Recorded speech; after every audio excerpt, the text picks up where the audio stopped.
Respecto a nuestra declaración de fe, cuando decimos que Jesús padeció bajo el poder de Poncio Pilatos, tenemos que mirar la relación de Jesús y el pueblo de Israel.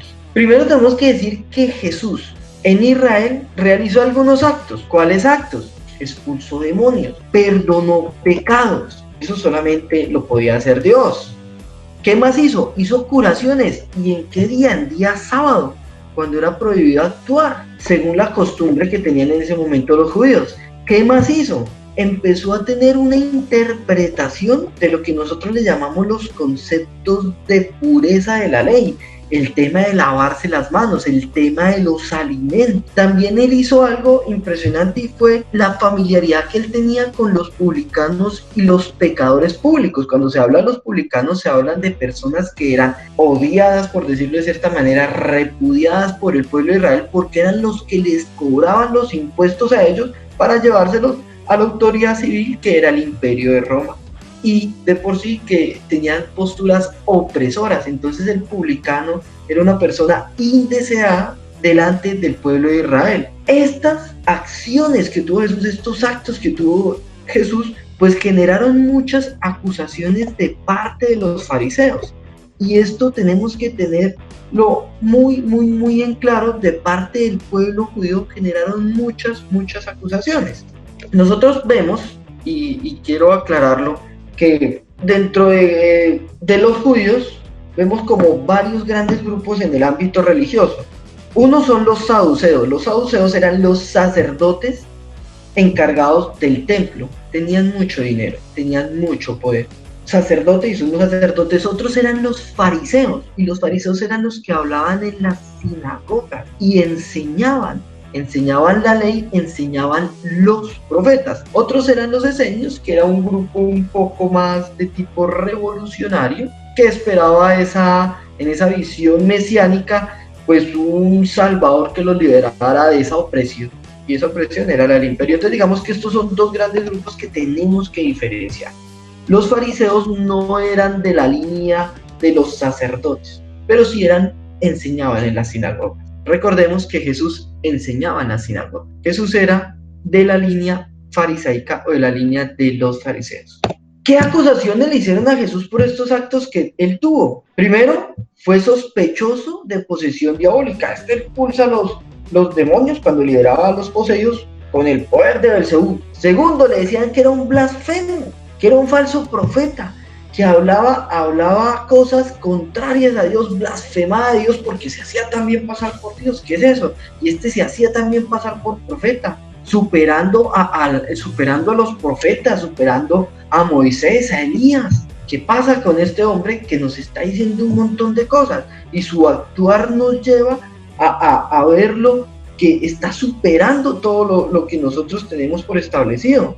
También se le acusaba de crímenes religiosos que la ley castigaba con pena de muerte a pedradas. Y recordemos que en algunos episodios a Jesús intentaron prenderlo y cogerlo a piedra, sino que él se les escapó.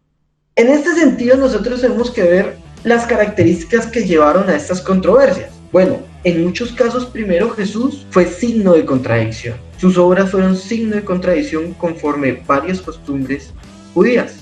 También tenemos que entender que, aunque fue signo de contradicción, algunos fariseos sí creían en él, o sí, por decirlo así, lo seguían y eran discípulos de él a escondidas. Nosotros tenemos que recordar el caso de Nicodemo, que Nicodemo iba y hablaba con Jesús a oscuras, en la oscuridad, es decir, en la noche, ya cuando nadie lo veía, a escondidas. También tenemos que recordar el caso de José de Arimatea. José de Arimatea, ¿quién era? Era un judío prestante. ¿Por qué sabemos que era un judío prestante? Bueno, las escrituras lo dicen, pero también porque él tuvo la potestad de poder bajar el cuerpo de Jesús cuando murió en la cruz y poderle dar una sepultura. Esa posibilidad no era para todos, sino eran para personas prestantes, económicamente también prestantes, ante la autoridad civil, que era el Imperio Romano. Entonces Jesús en algunos les generaba rechazo pero en otros les generaba cierta cercanía y cierta admiración. Por eso es que Jesús alaba también a algunos de ellos. A Nicodemo lo alabó: de seguro que tienes que nacer del agua y del espíritu, estás cerca del reino. Cuando le preguntó: ¿y cuál es el mayor de los mandamientos? Y él dijo: no, pues el amor al prójimo. Pues claro, estás muy cerca.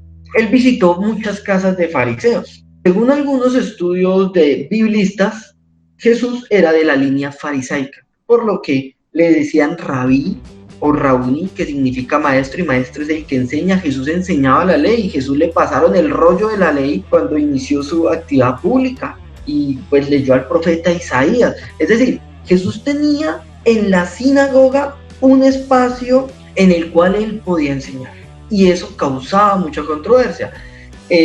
También Jesús en muchos casos pues confirmó y sostenía lo que pues la religiosidad del pueblo de Israel presentaba, y en este caso la línea farisaica, la resurrección de los muertos. Los fariseos creían en el Dios de Isaac, de Abraham, de Isaac y de Jacob. Dios es un Dios de vivos y no un Dios de muertos. Entonces ahí había una línea de la resurrección de los muertos. La línea de los saduceos, o sea, es decir, de los sacerdotes del templo, ellos no les entraba el tema de la resurrección de los muertos. Nosotros tenemos que recordar que, digamos, cuando fue aprendido Jesús, se causó una controversia en este aspecto. Cuando fue también aprendido en algún caso, fue aprendido Pablo, hubo controversia entre los saduceos y entre los fariseos, porque unos sostienen unas cosas, otros sostienen otras cosas. Jesús también no solamente afirmaba el tema de la resurrección de los muertos, sino que también afirmaba diferentes formas de piedad como prácticas válidas, como la limosna, la oración, el ayuno.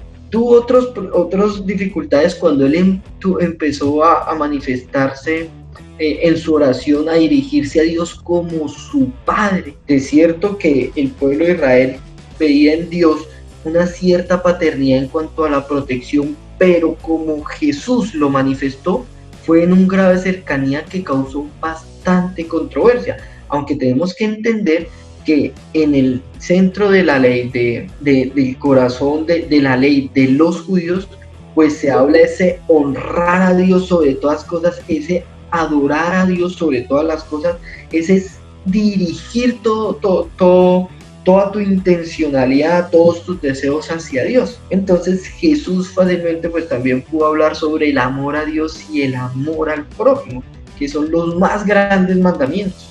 El actuar de Jesús, la relación de Jesús con el pueblo de Israel se miraba entre simpatizantes y entre contradictores, y es porque Jesús tuvo características que le hicieron ganar el aprecio de unos, pero también el rechazo de otros.